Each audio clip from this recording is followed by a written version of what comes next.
Hello again, 122. In this video, we are going to go over the question of some of the changes that go on in the Middle East after the fall of the Ottoman Empire and what is going on in this particular region of the world between the wars. In the Middle East, as in Europe, World War I hastened the collapse of old empires, as we said, and the Ottoman Empire, which had dominated the Eastern Mediterranean since the seizure of Constantinople in 1453, had been growing weaker since the end of the 18th century, mainly because of government corruption, the declining effectiveness of sultans, and the loss of considerable territory in the Balkans and southwest Russia. And it had shrunk considerably in size.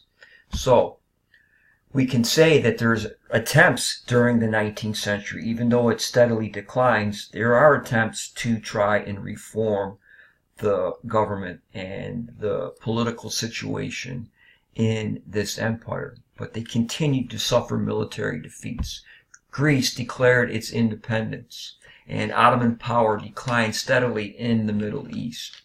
And a rising sense of nationality among Serbs, Armenians, and other minority peoples threatened the stability and cohesion of the empire. In the 1870s, a new generation of reformers seized power in Istanbul and pushed through a constitution, creating a legislative assembly that represented peoples, all of them, in the state. But the Sultan that they placed on the throne suspended this new charter, and he attempted to rule by traditional authoritarian means. So by the end of the century, the defunct 1876 Constitution had become a symbol of change for reformist elements, and they grouped themselves together under the name the Young Turks.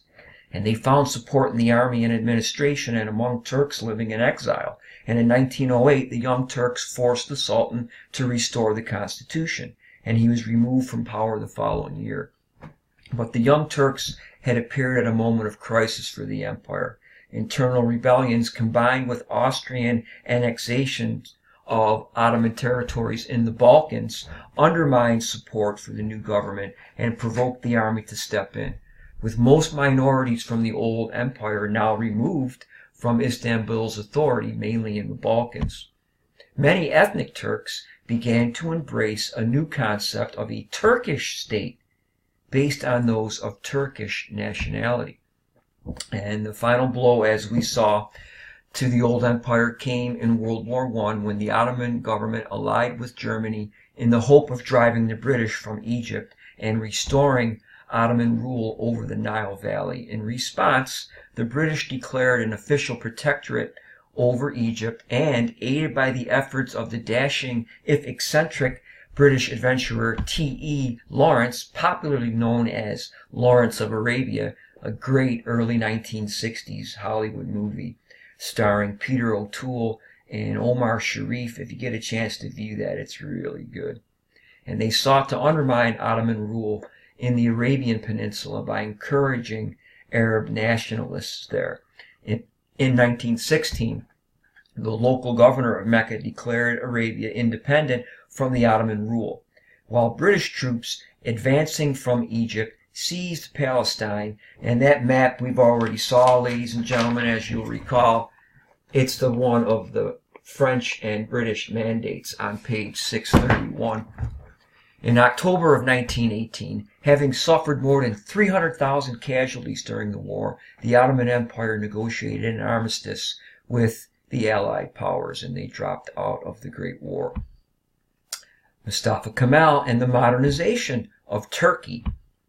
During the next years, the tottering empire began to fall apart as the British and French made plans to divide Ottoman territories in the Middle East, and the Greeks won Allied approval to seize the western parts of the Anatolia Peninsula for their dream of recreating the substance of the old Byzantine Empire. The impending collapse energized key elements in Turkey under the leadership of a war hero, Colonel Mustafa Kemal, who had successfully defended the Dardanelles against the British during World War I. Now he resigned from the army and convoked a national congress that called for the creation of an elected government and the preservation of the empire's remaining territories in a new Republic of Turkey. Establishing his capital at Ankara, Kemal drove the Greeks from the Anatolian Peninsula and persuaded the British to agree to a new treaty. And in 1923, the last Ottoman Sultan fled the country, which was now declared a Turkish Republic.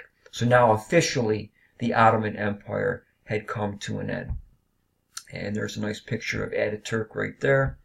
And he will be reviled in the 21st century by Muslim fundamentalists because he establishes a secular or non-religious republic, as we'll see. During the next few years, President Mustafa Kemal, now popularly known as Ataturk, attempted to transform Turkey into a modern secular republic. But the president was relatively intolerant of opposition, and he harshly suppressed critics. Turkish nationalism was emphasized, and the Turkish language, now written in the Roman alphabet, was shorn of many of its Arabic elements. Popular education was emphasized. Old aristocratic titles from the Ottoman Empire, like Pasha and Bey, were abolished, and all Turkish citizens were given family names in the European style.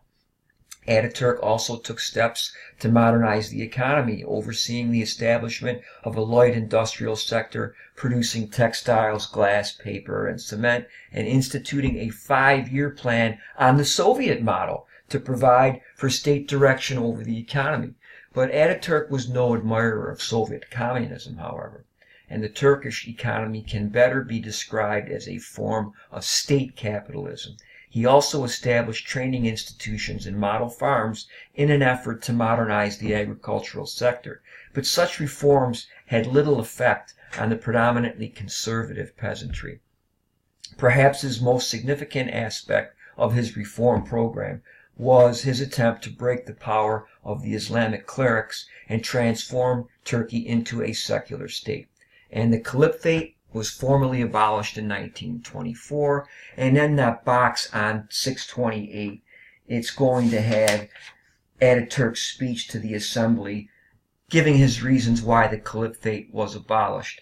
And Mohammed Iqbal will give his speech on why there should be a Muslim state established in India. Sharia law, or Islamic law, is replaced, and it is replaced by a revised version of a Swiss law code. The fez, that brimless cap worn by Turkish Muslims, was abolished as a form of headdress, and women were discouraged from wearing the traditional Islamic veil. Women received the right to vote in 1934 and were legally equal to men in all aspects of marriage and inheritance. Education and the professions were now open to citizens of both genders, and some women even began to participate in politics. All citizens were given the right to convert to another religion at will. Wow, that's some serious changes. And the legacy of Mustafa Kemal Ataturk was enormous. Although not all of his reforms were widely accepted in practice, especially by devout Muslims, most of the changes he introduced were retained after his death in 1938. In virtually every respect, the Turkish Republic was the product of his determined efforts to create a modern Turkish nation. And in the second part of this, we will go over changes that will go on in Iran.